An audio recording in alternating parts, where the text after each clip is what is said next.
Madame la Présidente, Mesdames et Messieurs les élus,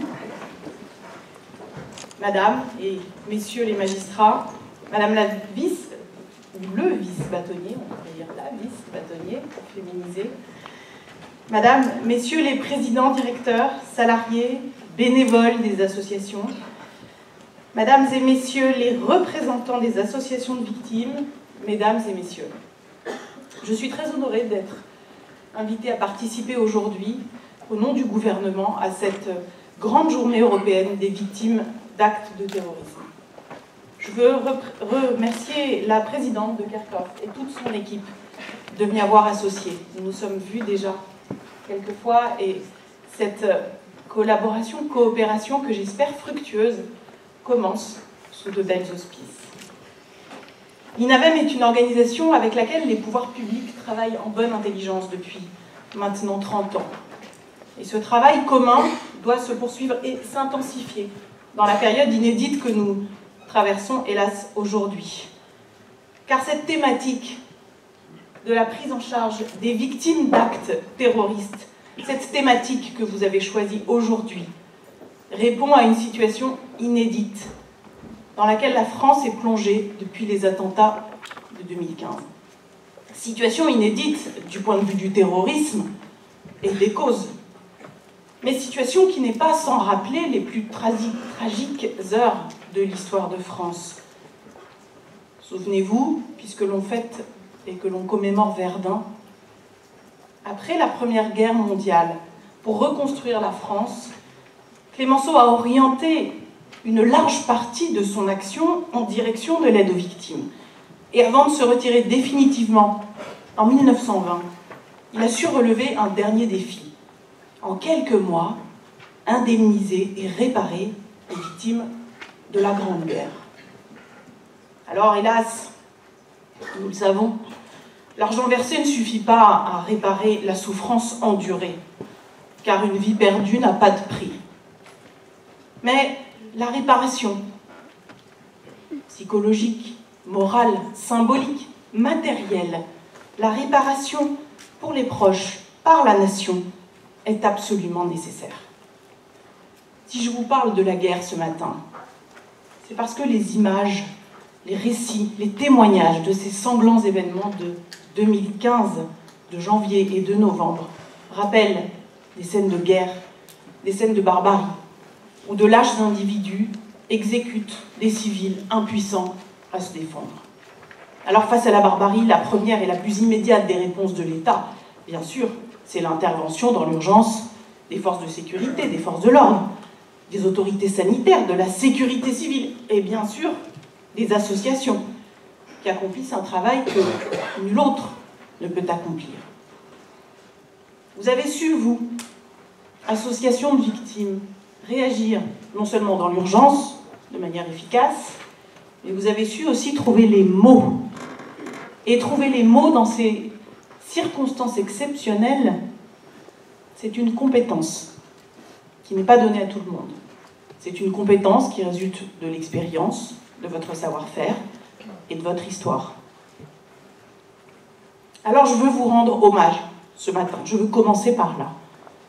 Je veux commencer par vous rendre ce vibrant hommage et j'espère que nous pourrons ensemble porter cette grande cause, cette cause nationale de l'aide aux victimes que je porte aujourd'hui au nom du gouvernement n'aboutira pas sans vous, disons-nous les choses. Vous, association d'aide aux victimes, vous qui avez su vous mobiliser pour agir. Et je veux vous dire ici aussi que, non seulement face à cette prise en charge immédiate des victimes en 2015, elles furent 1605 victimes d'actes directs des attentats de 2015, et à l'heure actuelle, 4104 dossiers sont à l'étude, et donc pour cette prise en charge, à la fois dans l'urgence et sur le long terme, vous avez su vous mobiliser. Mais je veux vous dire ici aussi que vous avez été entendus. Oui, les hasards du calendrier sont parfois prémonitoires, mais le 12 novembre 2015, tirant les leçons des dramatiques événements du 7 et du 9 janvier, le Premier ministre, Manuel Valls, a signé cette fameuse instruction interministérielle que vous connaissez, relative à la prise en charge des victimes d'actes de terrorisme. Et cette instruction, elle avait une originalité, car elle était interministérielle, et qu'elle prévoyait donc d'améliorer la coordination entre les services de la justice, de l'intérieur, de la santé et des affaires étrangères. Cette instruction, signée le 12, néanmoins le 13, date de survenance des attentats de novembre, elle n'avait eu que le temps d'être signée. Et dès le lendemain, les attaques inédites, dans leur ampleur, dans leur sauvagerie, n'ont pas laissé le temps d'une mise en œuvre aussi opérationnelle que ce qu'on aurait pu souhaiter. Chaque administration, chaque service public a donné le maximum. Ils ont été exemplaires, chacun a réagi avec un grand professionnalisme, mais ce qui a manqué, c'était la coordination. Et ce qui a manqué, c'était l'expérience et la capacité à fédérer l'action de chacun de ces services publics pour qu'ensemble, ils répondent mieux que chacun dans son secteur ou chacun séparément. Quelques dysfonctionnements, nous les avons entendus dans la presse, la présidente Kerkhove les a évoqués, je vais en citer quelques-uns. Par exemple, il est vrai que la mise en place d'un numéro d'appel unique n'a pas pu être immédiate. Et pendant quelques heures, la saturation des plateformes téléphoniques fut telle que le numéro unique n'était pas accessible. Ce qui est insupportable quand on cherche à téléphoner dans ces moments-là. Bon, d'autres dysfonctionnements, je ne veux pas tous les citer. Plusieurs numéros verts ont été ouverts en même temps, au détriment d'une bonne coordination dans la remontée d'informations. Et puis, les remontées d'informations, puis les établissements hospitaliers n'ont pas été aussi rapides que ce que l'on aurait souhaité. Et il était donc difficile pour les victimes d'avoir accès à des informations sur la localisation et l'endroit où étaient soignés leurs proches. Il y a également eu des difficultés d'accès à l'information sur l'identification des dépouilles. Et dans un moment crucial et tragique, comme celui qu'on peut vivre au soir d'un événement comme celui du 13 novembre, ces dysfonctionnements administratifs prennent une ampleur et une importance considérable du point de vue des victimes qui, tout au contraire, ont besoin d'être entourées, protégées, accompagnées et sécurisées par des informations fiables, sûres et vérifiées. Alors l'objet de mon secrétariat d'État, d'abord et avant tout, ça sera dans l'urgence, autrement dit, dans l'hypothèse tragique où un accident collectif ou un attentat va à nouveau se produire, ça sera donc de remédier à ce type de dysfonctionnement pour que tous les services se parlent vite et bien. Je conçois au fond mon action comme une espèce de capacité à créer un trait d'union entre les services, un peu comme le mécanicien qui met de l'huile dans les rouages pour mieux faire avancer la machine. Et être sous l'autorité du Premier ministre, qui lui a cette autorité pour favoriser dans cette logique interministérielle les échanges et les prises de décision en un lieu unique, c'est la grande nouveauté de la création de ce secrétariat d'État. Ça n'avait jamais été le cas auparavant, puisque Nicole Gage était rattachée, elle, à la chancellerie en 2004. Et il y a peu d'autres pays, seulement les Pays-Bas, en Europe, qui pratiquent aussi cette vision interministérielle de l'aide aux victimes. Donc, voilà, la première pierre de la construction d'une politique d'aide aux victimes, transversale, interministérielle, dont l'objectif soit l'efficacité. Alors, à court terme, l'instruction du 12 novembre 2015 doit évoluer. Des retours d'expérience ont été faits en décembre. Et maintenant, nous sommes en train de faire évoluer ce texte. Nous y travaillons avec tous les ministères concernés sous l'autorité du Premier ministre. Je vous donne quelques pistes. Il faudra par exemple améliorer le recueil dès les premières heures des données nécessaires à l'information et à l'aide aux victimes. Identité, coordonnées téléphoniques, qualité, etc.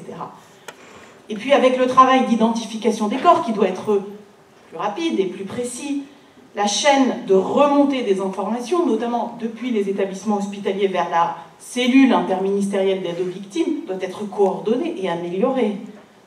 Et dans cette modification de l'instruction du 12 novembre, nous visons aussi à améliorer l'efficacité des applications informatiques. C'est quand même un comble.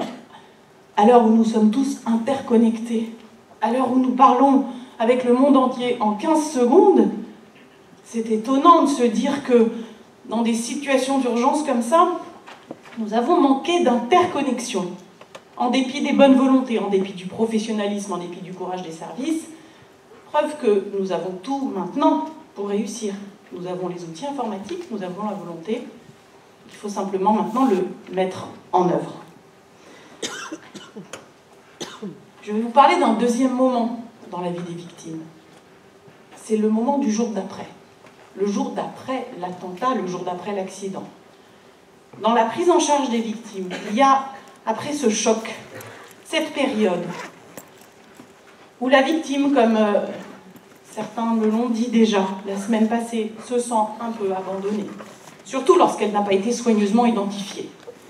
Et c'est là qu'il faut qu'elle puisse être recontactée par les services d'aide aux victimes, suivie médicalement, si elle le souhaite évidemment, et psychologiquement, pour pouvoir progressivement retrouver le chemin d'une vie normale. La prise en charge des victimes recueille en effet un suivi attentif, individualisé, permettant de bénéficier d'un accompagnement dans la durée. Et c'est pour assurer ce suivi de long terme que, dans le dispositif actuel, il y a déjà une cellule, un comité de suivi. Ce comité de suivi, actuellement sous l'autorité de la chancellerie, qui, comme le disait la présidente, ne s'est réuni que 2 fois, doit maintenant être réuni davantage, et dans une logique bien plus interministérielle. Alors il faudra qu'il travaille à la mise en œuvre d'une réponse téléphonique, à celle d'un lieu d'accueil et d'information, même si la mairie de Paris a mis à disposition des locaux pour l'association d'aide aux victimes, Paris Aide aux Victimes, mandatée par la justice. Et c'était déjà un grand progrès. Mais il faudra penser aussi à toute la France. Il n'y a pas que Paris. Donc, la cellule interministérielle de suivi des victimes, qui va se mettre en place, devra avoir une approche nationale. Chaque acteur du comité de suivi a désigné un référent unique qui est à disposition des associations d'aide aux victimes. Il y a des lignes téléphoniques et des boîtes mail dédiées, mais il faudra aller plus loin. Et enfin, dans le parcours d'une victime et de ses proches, après l'urgence, après les jours d'après, il y a le long terme. Après le temps de la consolation, il y a le temps de la réparation